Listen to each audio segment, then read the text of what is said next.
Our guest speaker for our main talk today is Dr. Neelofur Ahmad. She is the daughter of Pakistani immigrants to the U.S., raised in the Midwest. She attended Northwestern University as part of a 6-year accelerated honors program in medicine and received her MD in 1988. She completed her residency in radiation oncology in 1993 and spent the first 5 years of her career in academic medicine at the Fox Chase Cancer Center and Thomas Jefferson University Hospital in Philadelphia. Upon relocating to Houston in 1998, Dr. Ahmad joined a private practice of radiation oncology, a physician group which staffs numerous hospital-based radiation oncology facilities in Houston.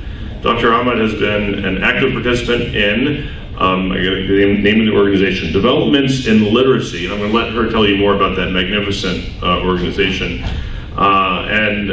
She has served on the Developments in Literacy Houston Chapter Board since 2009 and was elected president of the chapter for 2012 to 2013 and again for a second term. Oh, you were reelected. Congratulations. So now in her second term as president of a wonderful organization. We are very pleased that she's here to tell us more about that and some other stuff. Let's give a warm Houston Oasis welcome to Dr. Neelofur.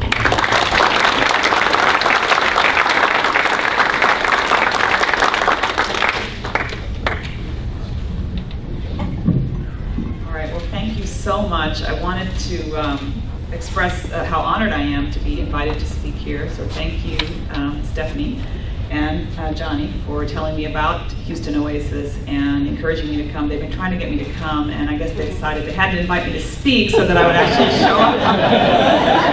And I'm actually, I'm really wishing that the timing of things had worked out better so that my children and even my husband could have come. But we have a lot of family here from out of town, and my son, who would have loved to meet and hear Lee Alexander, my daughter, who would love to see the amazing Color Guard story by Amber, and so I'm really wishing they could have been here, but perhaps another time.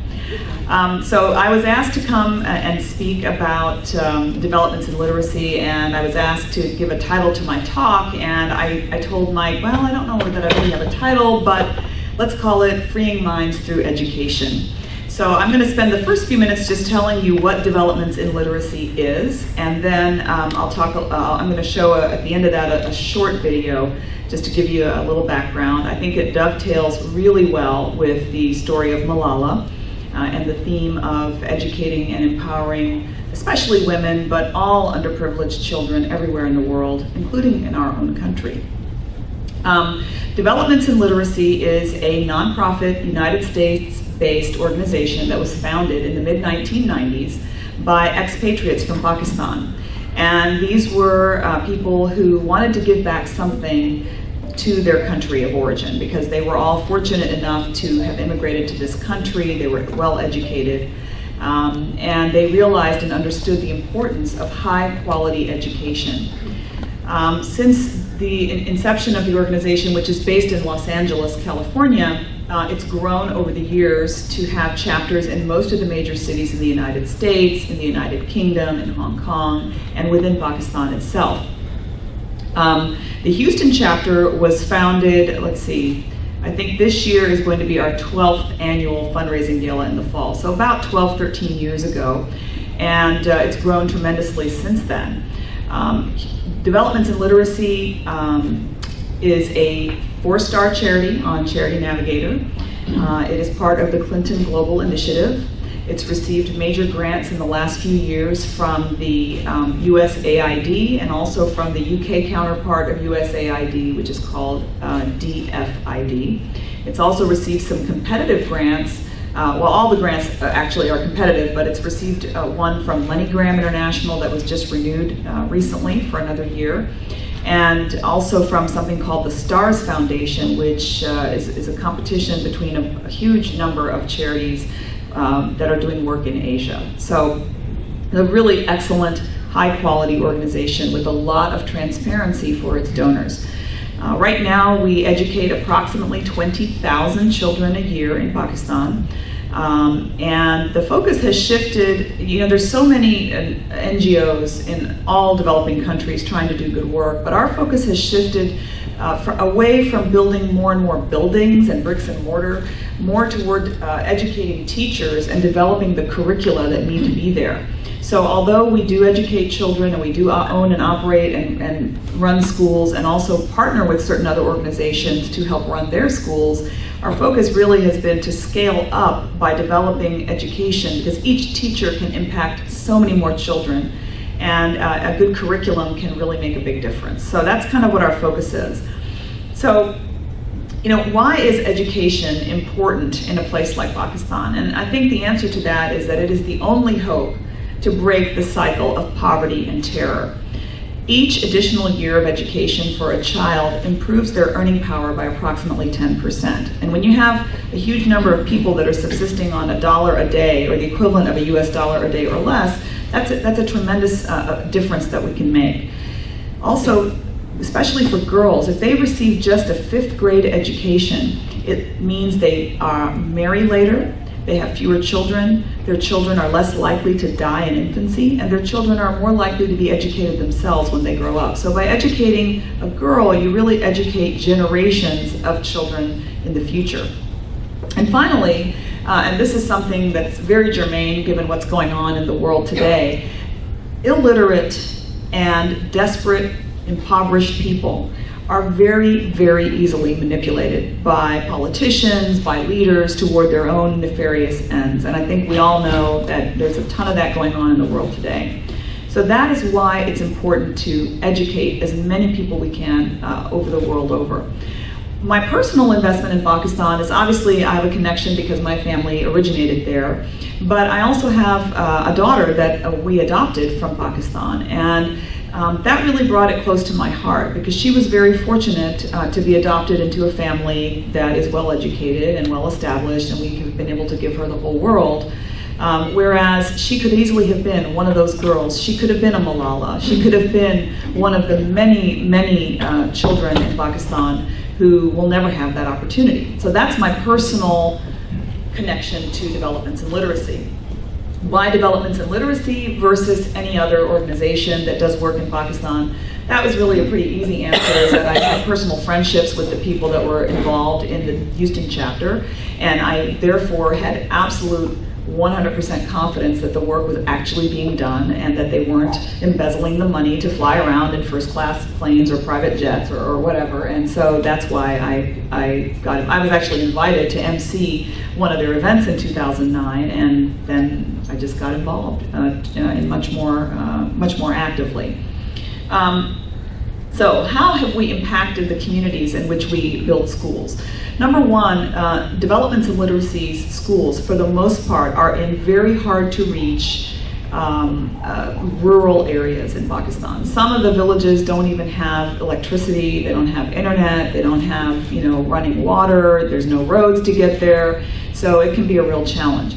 Other schools that we have are in urban areas, urban slums. So we kind of span all over, but the majority of the schools are in hard to reach rural areas. And in those areas, our enrollment is about 80% female. Overall, we have about 2/3 of the students, 67%, are girls throughout the country. But in the rural areas especially, it's a much higher proportion. And that's because they normally have fewer opportunities. The boys, the parents will agree to let them travel hours and miles, but the girls, they don't want them to go that far, etc.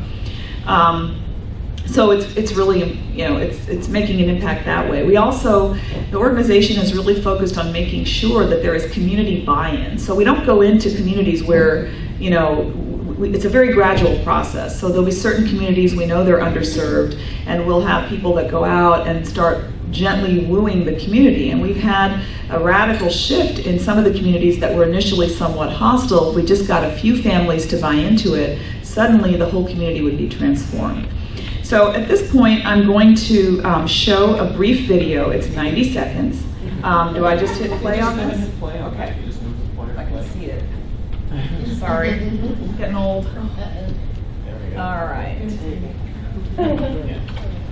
Right there. Maybe a little bit higher.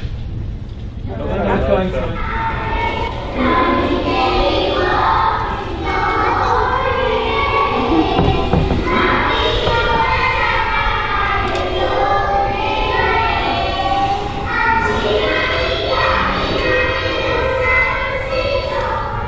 मुझे math पसंद है क्योंकि इसमें दिमाग का काम होता है, और मुझे वो हर सब्जेक्ट पसंद है जिसमें दिमाग का काम हो। एक आंटी ने बताया कि ये स्कूल है, यहाँ पे बच्चे पढ़ते हैं, नया नया बना था ये स्कूल, फिर मैं यहाँ पे लगी।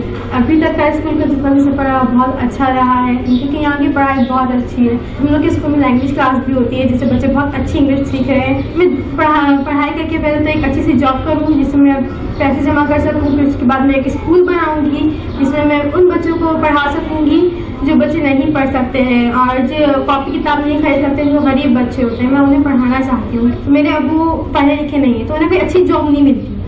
अब्बू की सैलरी कितनी होगी? 8,000 रुपये होगी, 7,000 रुपये होगी, बस इसी में हमें गुजारा करना पड़ता है। पहले तो स्कूल के बाद जाती हूँ घर, फिर उसके बाद हम लोग होमवर्क करते हैं, फिर होमवर्क करने के बाद मैं फिर घर की सफाई करती हूँ पूरे घर के लिए, इसलिए जैसे बर्तन वगैरह सब धोना वगैरह। तो मैं चाहती हूँ कि हर बच्चा पढ़ा लिखा हो। मैं नहीं चाहती कि बच्चे रोएं अपनी ख्वाहिशें पूरी करने के लिए, मैं उनकी ख्वाहिश पूरी करनी चाहती हूँ। जितनी मेरी ख्वाहिशें कम पूरी हुई उससे कहीं ज़्यादा उनकी ख्वाहिशें पूरी हो जाएं, क्योंकि मुझे अंदाज़ा है कि ख्वाहिशें जब पूरी नहीं होती फिर कैसा लगता है।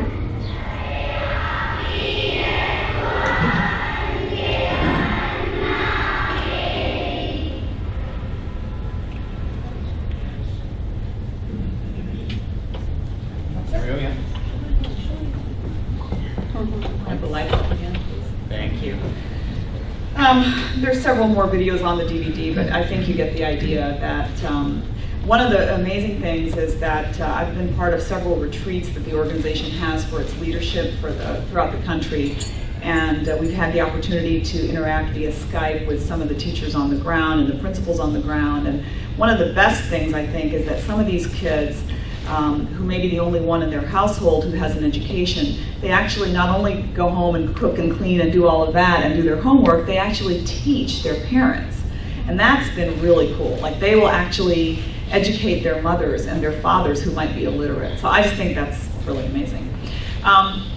So as far as, what could you do, and if you would want to be involved in any way with developments in literacy, you can visit us online at www.dil.org.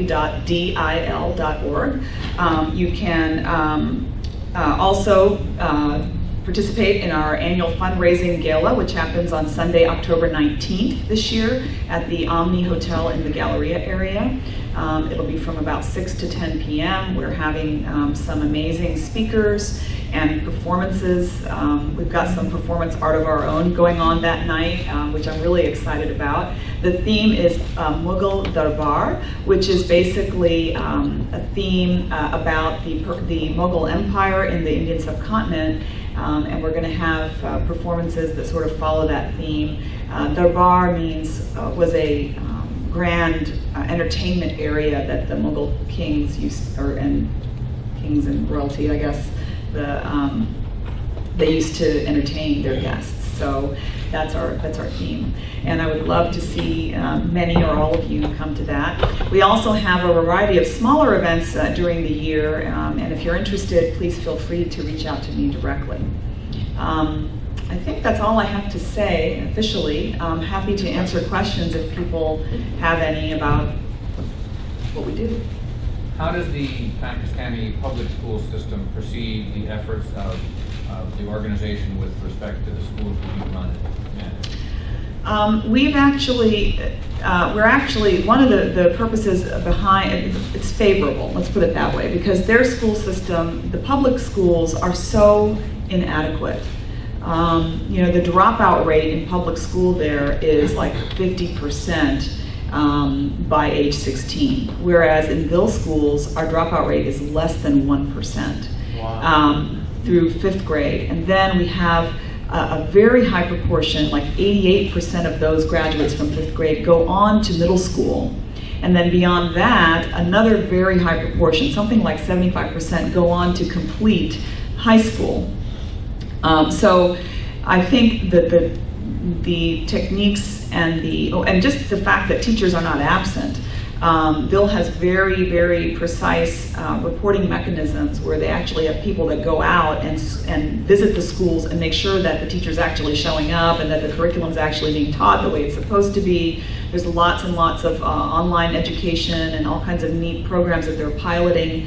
In fact, one of the programs that they piloted, and I think it was with the grant from USAID, if I'm not mistaken, it was one of those big grants, was specifically for enabling teachers to learn via cell phones, where they can download, because they have better internet coverage than they do, better cell phone coverage than they do internet availability. And so via cell phones, they can, when they have electricity and can charge their phone, they can download these modules for education, and that's apparently gotten a really good reception. That was something that just was piloted within the last year. So long answer to your short question is that our education is a lot better. It is welcomed. The public schools are overwhelmed. I mean, you cannot give enough help to the education system over there. Yes. I just wonder, how do you deal with the difficulties of the security issues where you do have religious extremists that don't like what you're trying to do over there? Well, that's a really good question, and I can't say, the majority of Bill's schools have actually not been affected the same way that you hear about in the news media. First of all, the American news media makes everything seem a lot worse a lot of times than it actually is on the ground. It's a very skewed perspective that you get.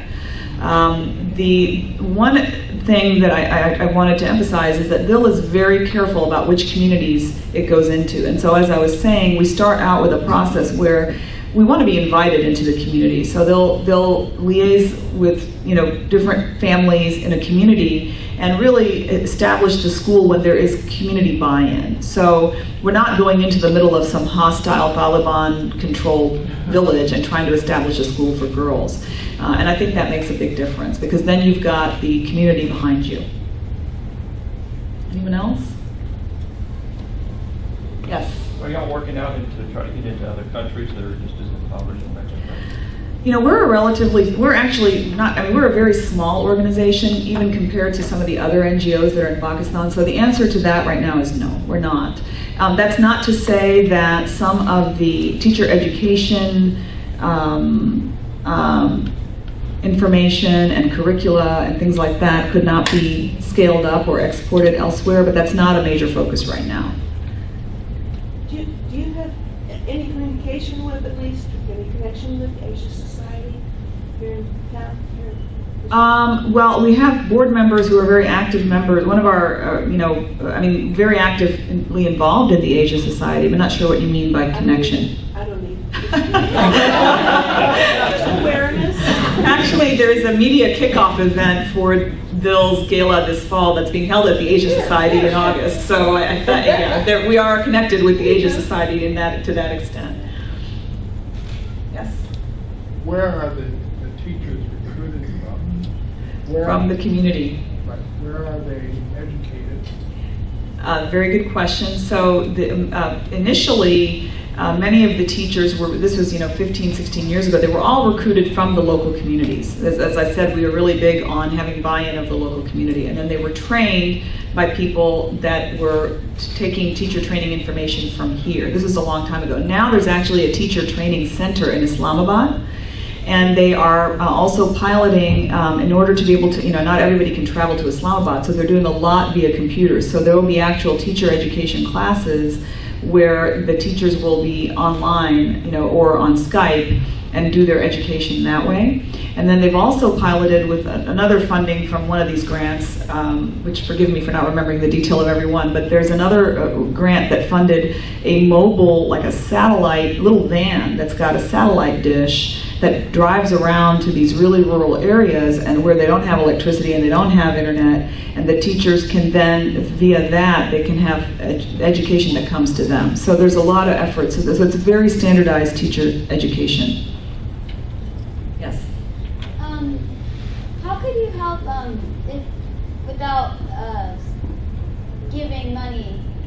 How can you help without giving money? Yeah. By helping us raise awareness. There have been several high school students around Houston who have done, have had Bill clubs at their schools, where it's like one of those many groups that meets after school or during school during some activity period, where they will do drives to raise. Not money. I guess most schools don't allow you to actually solicit money, but you can do drives for products like school supplies and books and pens and pencils and notebooks and things like that. So we've had several student groups over the years who've done that. So that's one way, but mostly it's by raising awareness, I think, by directing people to go look at the website, by talking to your parents about an organization they can support. And I know that a lot of people have a lot of hesitance. This is another problem we've faced in the past, especially after events like 9/11. A lot of Americans are really hesitant to donate money to anything that sounds Islamic or that has anything to do with Pakistan or with the Middle East. And Developments in Literacy is a completely secular organization. That's one of the reasons why I chose to become so closely involved with it. There is no religious agenda. It's not a madrasa.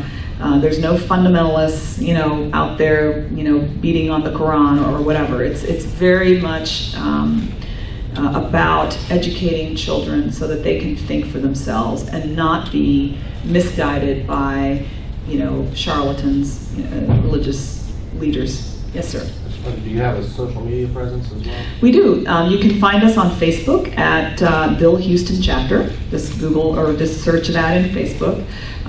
There's also pages for all the individual cities in the U.S. and I think there's also a main one for Bill USA, which is the main entity that's based in Los Angeles. Yes, sir. How do you attract teachers to your program?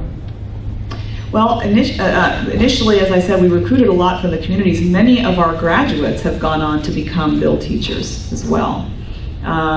I think recruitment primarily on the ground is via word of mouth. People know that these are quality schools with quality training, and they're drawn to them. I mean, they get more requests. We're also trying to develop the ability to, we've educated many Bill teachers. We've also educated teachers for other entities, and they're still working on trying to create opportunities for teachers who don't necessarily work in Bill schools to be trained. But the answer to the question is really, it's word of mouth. I mean, especially the graduates from our own schools have come back in many instances to teach there. Yes? How early do you start trying to teach the children? In Kindergarten. Kindergarten? Yeah. We taught both of our children to read starting when they were like 18 months old. Right. It seems to me that even a literate parent could actually do that using flashcards. Yes, I agree with you. We can't affect change as the organization's pretty small, so we've really chosen to focus mainly on primary education, K through 5. I agree completely. Early childhood education is very important, and there are some initiatives that are looking at that, but it's not the main focus of the organization. We do have, again, I'd have to pull out my fact sheet to remember exactly. We have 120 campuses throughout Pakistan. Some of those campuses have K through 5, some of them have K through 8. Some of them, there's I think 1 or 2 that actually have up to 10th grade, which is which is considered high school level over there. But the bulk of the campuses are K through 5 or K through 8. We don't have preschool. I think that's our last question. So I'm wondering, are the teachers teaching a variety of ages, or are they grade specific? They're grade specific.